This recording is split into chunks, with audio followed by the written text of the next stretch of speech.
2011 ఫిబ్రవరి 1వ తేదీన కేరళలోని కొచ్చి నుండి శ్వారనూర్ వెళ్తున్న ట్రైన్లో 23 సంవత్సరాల సౌమ్య అనే అమ్మాయి ఒంటరిగా ప్రయాణిస్తుండడాన్ని గమనించిన గోవిందచామి అనే అతను అవకాశం కోసం ఎదురుచూస్తూ టాయిలెట్ కోసం వెళ్ళిన సౌమ్యను అనుసరించి డోర్ దగ్గర వెయిట్ చేశాడు.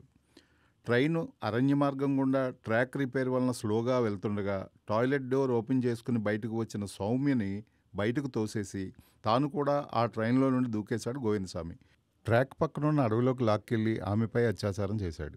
అక్కడి నుండి తప్పించుకొని పారిపోయి పోలీసులను ఆశ్రయించడంతో ముందుగా సౌమ్యను త్రిశూర్ మెడికల్ కాలేజీలో చేర్పించి ఆ వెంటనే నిందితుడిని అరెస్ట్ చేశారు.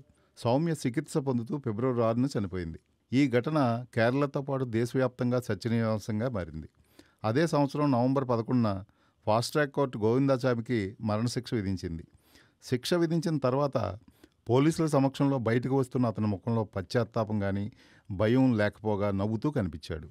2016లో గోవిందస్వామిపై హత్యాభియోగాన్ని తొలగించి కేవలం రేప్ కేసు కింద మరణశిక్షను జీవిత ఖైదుగా మార్చింది సుప్రీంకోర్టు.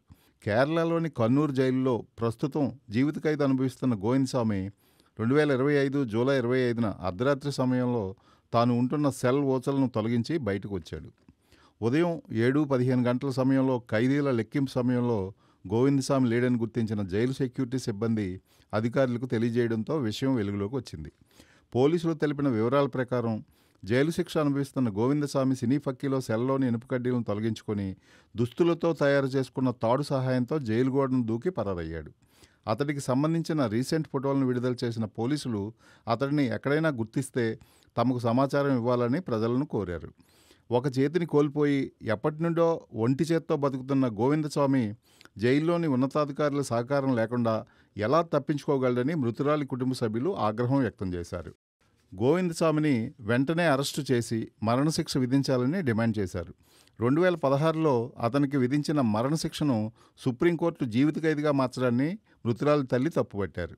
చివరికి పోలీసుల ముమ్మర దర్యాప్తులో ఈరోజు ఉదయం 10 గంటలకు కన్నూరులోని national survey sub regional office వెనుకున్న బావి మెట్ల కింద అతను దాక్కున్నాడు. ఇది గమనించిన పోలీసులు అతన్ని అదుపులోకి తీసుకుని జైలుకి తరలించారు.